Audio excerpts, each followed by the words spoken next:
2007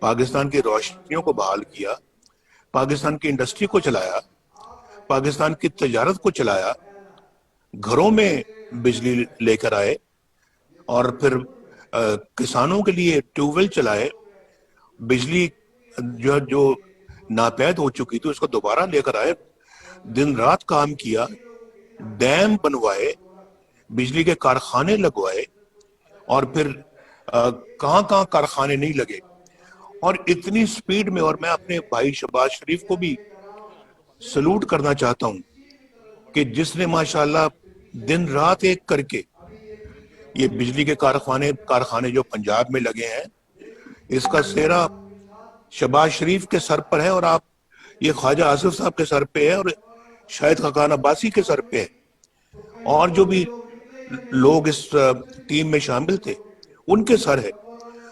آپ جانتے ہیں، یہاں بیٹھے ہوئے ہیں ڈار صاحب میرے ساتھ یہ بیٹھے ہوئے ہیں، ڈار صاحب ماشاءاللہ ان کے سر پہ ہے، انہوں نے اس کے لیے وسائل مہیا کیے.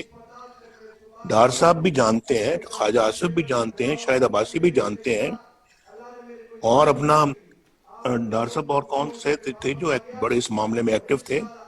اور میں ان سیکرٹریوں کو بھی، سرکاری افسروں کو بھی میں بہت ان کا شکر گزار ہوں جنہوں نے ہمارا ساتھ دیا اس معاملے میں، کہ ہم نے اپنا یعنی ہر دوسرے تیسرے دن پرائم منسٹر ہاؤس میں میٹنگیں ہوتی تھی، اور بجلی واپس لانے کے لیے گیس کو پاکستان میں جو ہے نا وہ سپلائی کرنے میں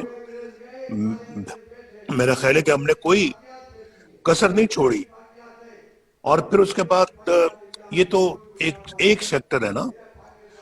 آپ دیکھ لیں آج موٹر ویز پاکستان یعنی اسلام آباد سے پشاور سے لے کے کراچی تک صرف ایک بیچ میں حصہ رہ گیا ہے جو کہ اپنا ہے وہاں سے سکھر سے لے کے حیدرآباد تک، جو ابھی رہ گیا ہے وہ بھی شاید رہ گیا کہ ہمیں ٹرم ہی نہیں کسی نے پوری کرنے دی. ہمارا ٹینیور جو ہے وہ اپنا جو ہے نا وہ اس میں پورا نہیں ہو سکا، ورنہ اس کی بھی بنیاد رکھ کے ہم جاتے. تو آج جگہ جگہ پاکستان پہ آپ کو ہائی ویز، موٹر ویز نظر آتی ہیں، اور لوگ کتنے مستفید ہو رہے ہیں. تو اس میں ماشاءاللہ حسن اقبال صاحب کا بھی بہت بہت شکریہ جنہوں نے اس کی ساری پلاننگ کی، اور پھر ڈار صاحب کا شکریہ جنہوں نے اس کے لیے پیسے فراہم کیے، اور پھر دھرنوں کے باوجود دھرنوں کے باوجود ہم نے وہ سب کچھ اکمپلش کیا جو اس ملک کی ضرورت تھی. اور پھر 4 سال، میں تو 4 سال رہا، 4 سالوں میں ہم تقریباً بہت کچھ کر گئے تھے. اور پھر آپ ہماری جو ہے وہ گروتھ ریٹ آپ دیکھ لیں، گروتھ ریٹ ماشاءاللہ کتنا بڑھ گیا تھا، اور 5.8% پہ جو ہے وہ گروتھ ریٹ ہم چھوڑ کر گئے ہیں، جو کہ آج نیگیٹو چلا گیا ہے. تو میں یہ سمجھتا ہوں کہ یہ کیا ہے، تو میں یہ سمجھتا ہوں کہ آج اپنا جو ہے وہ اللہ کے فضل و کرم سے جو ہے وہ یہ سب جانتے ہیں کہ ہماری کیا خدمات ہیں اس ملک کے لیے. دہشت گردی کے خلاف ہم جنگ جیت کر گئے، اور پھر پاکستان کو جو ہے وہ گرے سے ہم وائٹ میں لے کے آئے، فیٹف میں، اور سب کچھ آپ کے سامنے ہے. گنوانے کی کیا ضرورت ہے مجھے، لیکن آج ہزارہ موٹر وے بھی دیکھ لیں، سیالکوٹ لاہور موٹر وے بھی دیکھ لیں، آپ اپنا لاہور ملتان موٹر وے بھی دیکھ لیں، ملتان سکر موٹر وے بھی دیکھ لیں، حیدرآباد کراچی موٹر وے بھی دیکھ لیں. بلوچستان میں ہمارا بنی ہے، بلوچستان کے اندر جو ہے اللہ کے فضل و کرم سے ہائی ویز ہم نے بنائی ہے. صرف یعنی پنجاب کے اندر نہیں، بلوچستان اور پھر گوادر کو کوئٹہ سے ہم نے ملایا ہے. یہ کوئی چھوٹا منصوبہ نہیں ہے.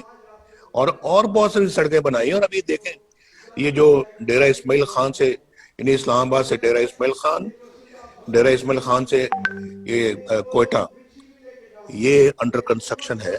اس کا کافی حصہ سنا بن بھی چکا ہے. اور پھر اپنا جو ہے وہ سندھ کے اندر سے یہ موٹر وے ساری گزر رہی ہیں. ہمارے تو بڑے بڑے منصوبے تھے جو زیر تکمیل تھے, اور بہت سارے آج شاید مکمل ہو چکے ہوتے, باقی بھی جو رہ گئے ہیں. تو میں کہنا یہ چاہتا ہوں کہ ہمارے زمانے میں آدمی بھی سکھ کی زندگی گزار رہے تھے, پاکستانی سکھ کی زندگی گزار رہے تھے, لوگوں کو روزگار مل رہا تھا, لوگوں کو اپنا جو ہے وہ ان کو چیزیں جو ہے روزمرہ کی وہ دستیاب تھیں, یعنی کہ کوئی مہنگائی نہیں تھی, مہنگائی کا کوئی ایشو نہیں تھا پاکستان میں. تو آج تو ان کا جینا دوبر ہو گیا ہے.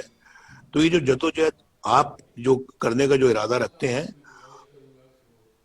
وہ جو سب سے زیادہ اس کی جو ضرورت ہے وہ صرف اور صرف ان 21 کروڑ عوام کے لیے ہے, یہ عوام کے لیے ہے جو جن کے دکھوں میں اور مشکلات میں آج بے پناہ اضافہ ہو چکا ہے.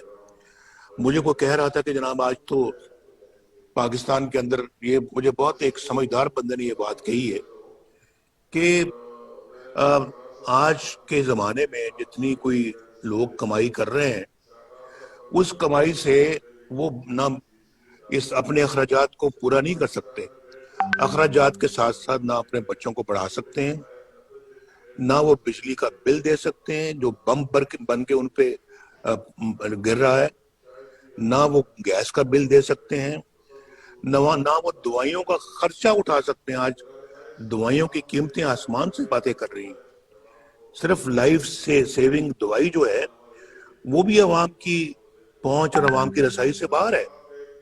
آپ مجھے بتائیں کہ کس طرح سے جو ہے وہ اپنا لوگ اس وقت زندگی بسر کر رہے ہیں. مجھے کوئی آج بتا دے کوئی, وہ کہنے لگے کہ مجھے سمجھ نہیں آتی کہ آج اچھی خاصی جو تنخواہ ہوتی ہے جو 30,000 روپے تک بھی ہوتی ہے, اس میں جو یہ سارے اخراجات جو ہے نا وہ پورے کرنے کے بعد جو کھانا اس نے پکانا ہوتا ہے, اس کے لیے روٹی آٹے کی قیمت آسمان سے باتیں کر رہی ہے.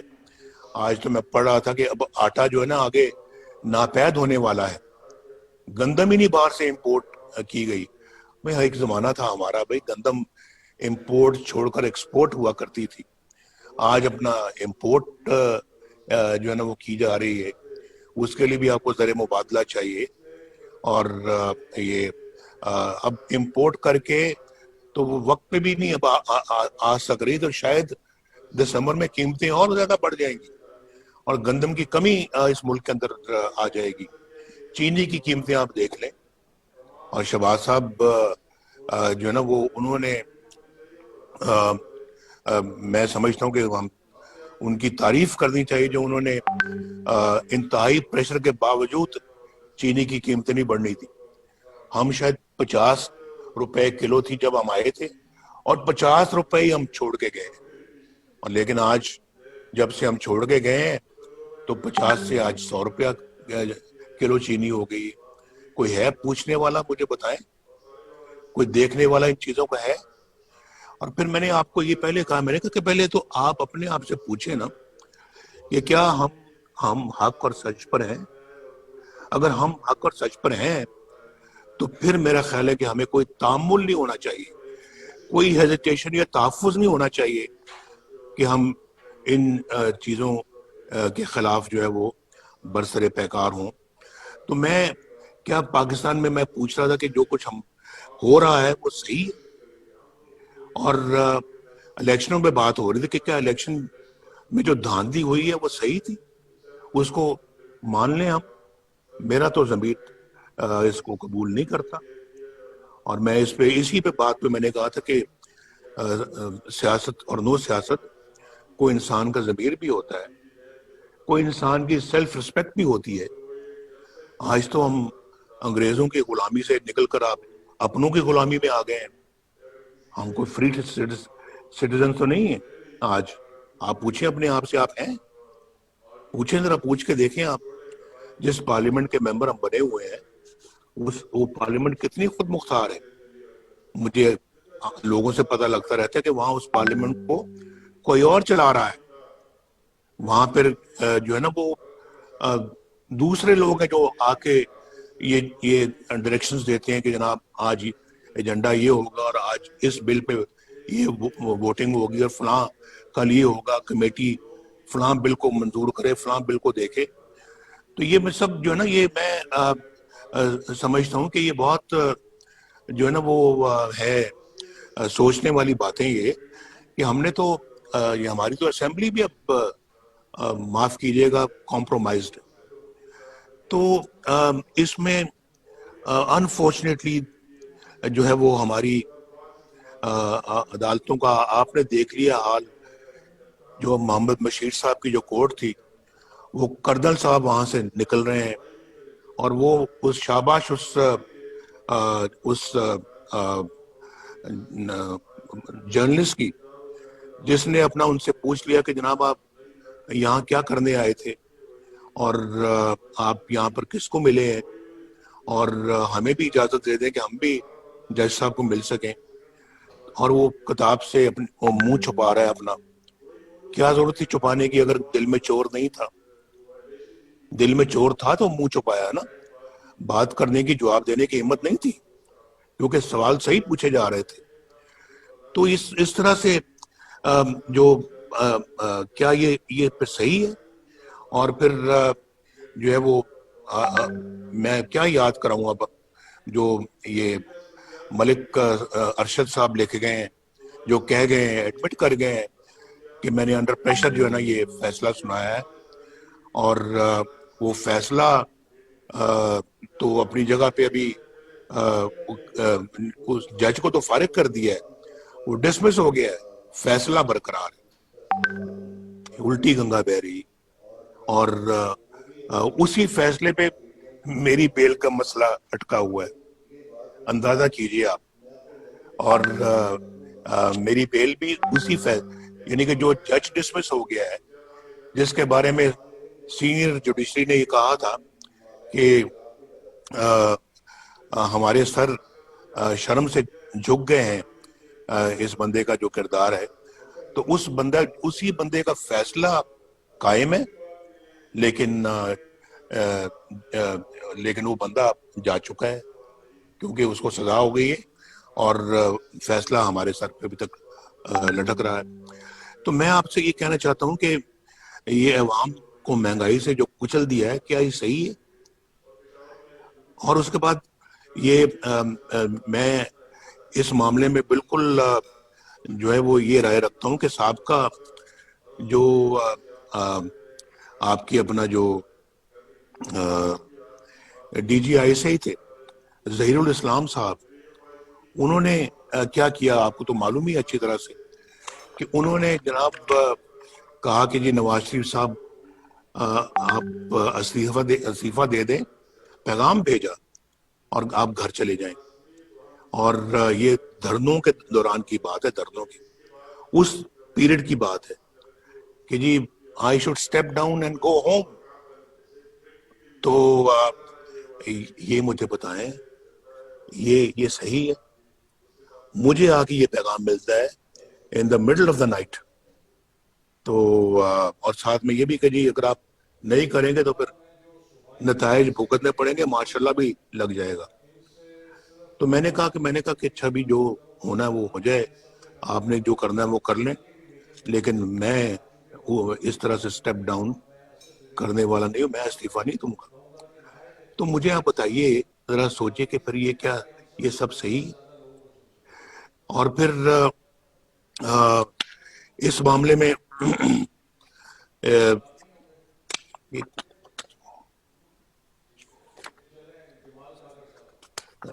معاف کیجیے گا ذرا.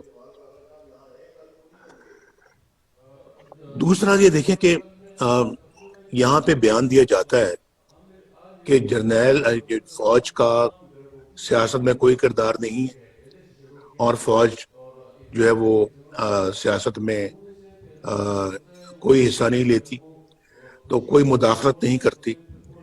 تو پھر مولانا غفور حیدری صاحب نے جو کہا کہ مجھے جنرل باجوہ نے بلایا، چیف آف آرمی سٹاف نے مجھے بلایا اور مجھے کہا کہ جی آپ یہ دھرنا بند کریں، ہم جو نواز شریف کے خلاف کر رہے ہیں آپ اس کے مداخلت نہ کریں۔ پھر یہ تو کون سی سیاست رہے گی جس میں آپ مداخلت نہیں کر رہے؟ اور آپ کیوں نواز شریف کے خلاف کوئی ایکشن لے رہے ہیں یا کوئی کاروائی کر رہے ہیں؟ ذرا مجھے پتہ لگنا چاہیے اس بات کا۔ تو کیوں کر رہے ہیں؟ آپ کا تو یہ کام ہی نہیں ہے، آپ کا تو یہ پیشہ ہی نہیں ہے۔ تو آپ یعنی کہ کیوں آپ نے پھر یہ بات ان سے کہی؟ اور اگر آپ نے نہیں کہی تو پھر آپ نے کیا اس کی کوئی کانٹرڈکشن دی ہے؟ آپ نے بتایا کہ آپ نے نہیں کہی، تو یہ پتہ لگنا چاہیے نا کہ دوسری طرف آپ کہتے ہیں جی کہ ہم سیاست میں مداخلت نہیں کرتے، اور پھر آپ دوسری سیاست میں کیا ابھی میں ججز کی بات کر رہا تھا، یہ جسٹس صدیقی صاحب نے، شوکت صدیقی صاحب نے، انہوں نے جناب جو بھری محفل میں کہا ہے اور بار کے فنکشن میں کہا ہے کہ، اور حلف لے کے کہا ہے کہ میرے پاس D G I S I آئے تھے اور D G I S I نے مجھے آ کے کہا کہ نواز شریف اور ان کی بیٹی مریم نواز شریف کو آپ رہا نہیں کریں گے، کیونکہ اگر آپ نے ایسا کر دیا تو ہماری تو پھر 2 سال کی محنت ضائع ہو جائے گی۔ یہ لکھا ہوا ہے انہوں نے اپنی پٹیشن میں جو سپریم کورٹ میں انہوں نے بھیجی ہے، میں نے اپنی آنکھوں سے پڑھی، اور یہ میں نے اپنی آنکھوں سے کوٹ لکھپت جیل کے اندر اس کو اچھی طرح سے پڑھا تھا، ریکارڈ کر لیا تھا، لیکن بات آج تک نہیں ہوئی۔ بات کرنے کا موقع اب مل رہا ہے، تو ہم نے بھی بڑا صبر کیا ہے، ہم نے بہت جو ہے نا وہ یہ وقت صبر شکر کے ساتھ گزارا ہے، لیکن پھر بات کرنے کا ایک وقت آتا ہے بھائی، اور پھر جو ہے نا وہ ایک وقت آتا ہے جب ایک ٹرننگ پوائنٹ آتا ہے، پھر تو وہ ٹرننگ پوائنٹ اب آیا ہے، تو اب میں سمجھتا ہوں کہ یہ ناقابل قبول چیزیں ہیں۔ آپ مجھے بتائیں کون سی 2 سال کی محنت ہے جو آپ نے کی تھی نواز شریف کے خلاف، جو آپ نے کہا کہ ہماری 2 سال کی محنت ضائع ہو جائے گی اگر نواز شریف کو اور مریم کو چھوڑ دیا۔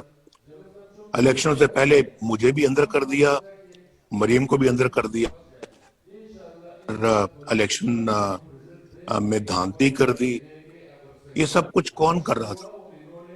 ابھی تو شاید خزان عباسی صاحب کی گورنمنٹ ختم ہوئی تھی، کیئر ٹیکر گورنمنٹ تھی، کیئر ٹیکر گورنمنٹ کر رہی تھی یا کیئر ٹیکر گورنمنٹ کے پیچھے کوئی اور کر رہا تھا؟ میں پہلے بھی کہہ چکا ہوں کہ میں نے کہا یہ ان سب چیزوں کا ایک دن حساب دینا پڑے گا، اور وہ دن آئے گا، وہ زیادہ دور بھی نہیں ہے، دینا پڑے گا حساب۔ اور ہم اپنا جو ہے وہ ایک غلام بن کے جو ہے نا اپنے ملک میں اب نہیں رہ سکتے، اور میں غلام بن کے رہنے کا میں قائل نہیں ہوں۔ انشاءاللہ رہوں گا ایک پاکستانی بن کے، قابل فخر پاکستانی بن کے، انشاءاللہ میں اس طرح سے زندگی گزاروں گا۔ غلامی مجھے قبول نہیں ہے، اور آپ دیکھیں گے انشاءاللہ۔ تو اگر یہ سب کچھ صحیح ہے، ہمیں جو ہے نا وہ آرام سے چپ کر کے اپنے گھروں میں بیٹھنا چاہیے۔ ہمیں پھر پاکستان کے عوام کی خدمت تو دور کی بات ہے، اس کا نام لینا بھی چھوڑ دینا چاہیے۔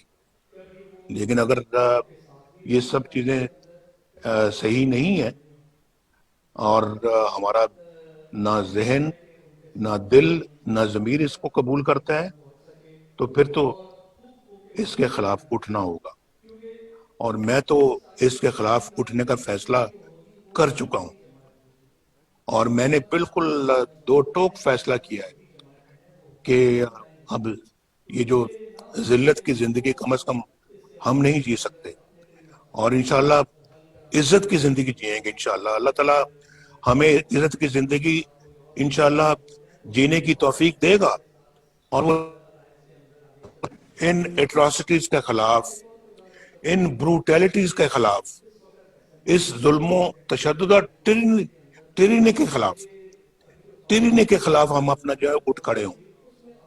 اور یہ میرا خیال ہے کہ اگر ہم اٹھ کھڑے ہوں گے اس ملک کی تقدیر بدل جائے گی، اس قوم کی تقدیر بدل جائے گی. یہ قوم آج مشکلات کا شکار اسی لیے ہے، اس ظلم و ٹرینی کا شکار اسی لیے ہے، مہنگائی کا شکار اسی لیے ہے، بے روزگاری کا شکار اسی لیے ہے کہ ہم اپنا جو ہے وہ اپنے ان فیصلوں کے خلاف کھڑے نہیں ہوتے، اور پھر کوئی اور اس طرح کے فیصلے کرتا اور ہم ظلم، تشدد اور جو ہے نا وہ ان زیادتیوں کے اور ظلم کے سامنے جو ہے وہ کھڑے نہیں ہوتے. تو اگر آج اس قوم نے کھڑے ہونے کا فیصلہ کر لیا تو آپ یہ کہیں نوٹ کر لیں میری بات کہ انشاءاللہ تعالی تبدیلی سالوں میں نہیں، چند مہینوں میں اور چند ہفتوں میں انشاءاللہ اس ملک کے اندر آئے گی، اور ضرور آئے گی. یہ اپنا جو ہے وہ اس بندے کو لے آئے ہیں سلیکٹڈ وزیر اعظم کو، تو سلیکٹڈ وزیر اعظم جو ہے وہ حق تو آپ کا تھا، لے اس کو آئے ہیں، نااہل آدمی ہے، آتا جاتا کچھ نہیں ہے، پاگل ہے، اور اس کو پتہ ہی نہیں ہے حکومت سازی، حکومت کرنا کس کو کہتے ہیں، حکومت چلانا کس کو کہتے ہیں. اور اس بندے کو تو کوئی اس شعور ہی نہیں ہے، تو خالی ہے اس کا ذہن. تو اس بندے کو لے آئے ہیں، اور اب پچھتا تو رہے ہوں گے کہ لائے بھی تو ہم کس بندے کو لے کے آئے ہیں، لیکن اب آپ لائیں، آپ ہی کو جواب دینا ہوگا. اس بندے کو آپ نے جو ہے نا مسلط کر دیا اس قوم کے سر پر، تو قصوروار تو سب سے بڑے آپ ہیں. تو یہ بندہ تو قصوروار ہے ہی ہے، لیکن اس سے بڑے قصوروار آپ ہیں، اور آپ کو یہ جواب دینا ہوگا، اور ہم جواب لیں گے، ہم ضرور لیں گے جواب. یہ میرا خیال ہے کہ یہ ہماری جو پی ڈی ایم ہے اس کا یہ فیصلہ ہے، اور اس فیصلے کو ہم نے امپلیمنٹ کرنا ہے انشاءاللہ. یہ آج نہیں تو کل نہیں تو 6 مہینے میں، سال میں یہ ہو کر رہے گا. تو شہباز صاحب کو آپ گرفتار کرتے ہیں، یعنی دیکھیں میں بھی اس بات کی میں احتساب، شہباز صاحب کو تو آپ گرفتار کرتے ہیں، اور شہباز صاحب جو ماشاءاللہ اللہ کے فضل و کرم سے جدی پشتی، جو ماشاءاللہ صنعت کار فیملی سے ان کا تعلق ہے، اور وہ اپنا آج سے نہیں ہے، 1937 سے ہے.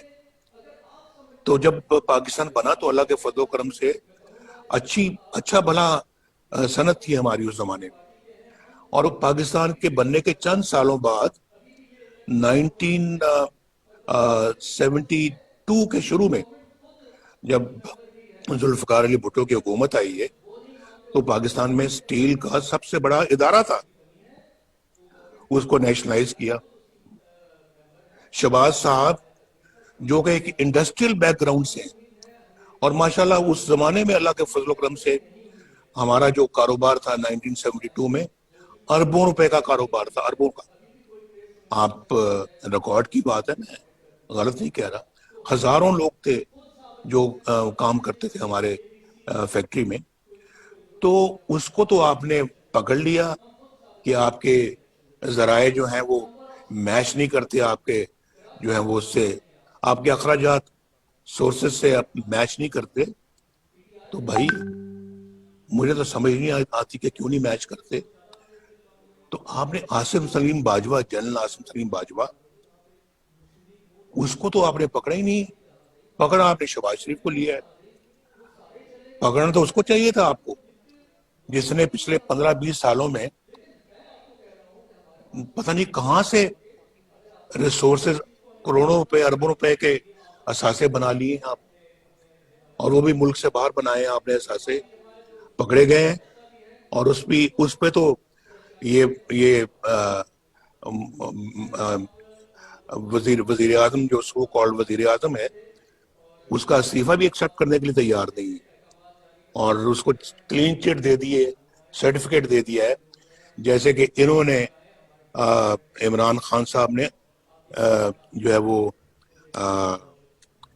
جو ثاقب نثار صاحب سے کلین چٹ حاصل کی تھی، اس کو بھی کلین چٹ دے دی. میں بنی گالا کی بات کروں، اور اس کو انہوں نے عاصم سلیم باجوہ کو کلین چٹ دی ہے کہ آپ جی بہت محترم ہیں، آپ تو بالکل صحیح ہیں، دیانتدار ہیں، بہت اچھے ہیں، لیں بیٹھیں، آپ نہیں باہر جا سکتے، آپ نہیں چھوڑ سکتے. اور شہباز صاحب کو پکڑ کے اندر کر دیا ہے. تو بھائی ان چیزوں کو ہم دیکھ رہے ہیں، روز روز دیکھ رہے ہیں. اور پھر ہم اپنا جو ہے اس کے باوجود جو ہے وہ جدوجہد نہیں کریں گے اس ساری ناانصافی کو، بے انصافیوں کو بدلنے میں، اس سارے زیادتی اور ظلم کو ختم کرنے میں، اس سارے جو ہے وہ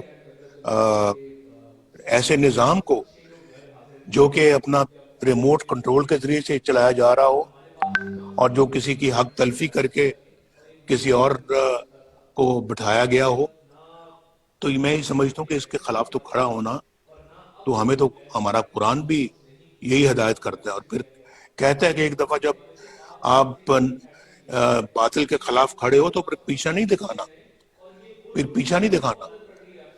تو ہم انشاءاللہ پھر اب پیچھا نہیں دکھائیں گے. میں بالکل جو ہے وہ سمجھتا ہوں، لیکن کہ بعض حضرات شاید بہت وزن نہیں اٹھا سکتے، لیکن میرا یہ خیال ہے کہ اگر دل ذرا بڑا کر کے تھوڑا وقت اگر مشکل اگر آتی بھی ہے اس کو برداشت کر کے، تو اگر اپنا کردار اگر ادا کریں گے تو انشاءاللہ اس قوم کی تقدیر دنوں میں بدل جائے گی، ان سب مصیبتوں سے نجات مل جائے گی. اور یہ جو غلامی ہماری جو چل رہی ہے، یہ غلامی کا دور ختم ہو جائے گا، یہ غلامی ختم ہو جائے گی. یہ میں اللہ کے فضل و کرم سے دعوے سے کہتا ہوں. یہ بات صرف تھوڑا سا اپنے اندر حوصلہ ہم نے پیدا کرنا ہے، اپنے عزم کے اندر جو ہے وہ مضبوطی پیدا کرنی ہے. اور اگر ہم نے یہ کر لیا تو بہت جلدی انشاءاللہ حالات تبدیل ہو جائیں گے. میں چاہتا ہوں کہ آج اپنا جو ہے وہ کل آپ کی میٹنگ ہوئی ہے اپنا وہاں، میٹنگ کے حوالے سے اب اپنا جو ہے وہ، اور پھر جو فیصلے جو ہوئے ہیں ہمارے اے پی سی کے اندر، ان فیصلوں کو جو ہے وہ اب ہمیں عملی جامہ پہنانا چاہیے، اور ان فیصلوں کو امپلیمنٹ کرنا چاہیے ان لیٹر اینڈ اسپرٹ. اور ہمیں ہمارا اتحاد جو ہے اس میں اگر کچھ اگر ابھی اپنا کچھ اگر ایسی کوئی ہے اپنا جو کہ جن کو تھوڑا سا حوصلہ دینے کی ضرورت ہے، وہ ضرور دینا چاہیے. لیکن میرا مطلب کہ جو اس وقت پورے حوصلے اور اسپرٹ میں ہیں، ان کو انشاءاللہ آگے بڑھنا چاہیے.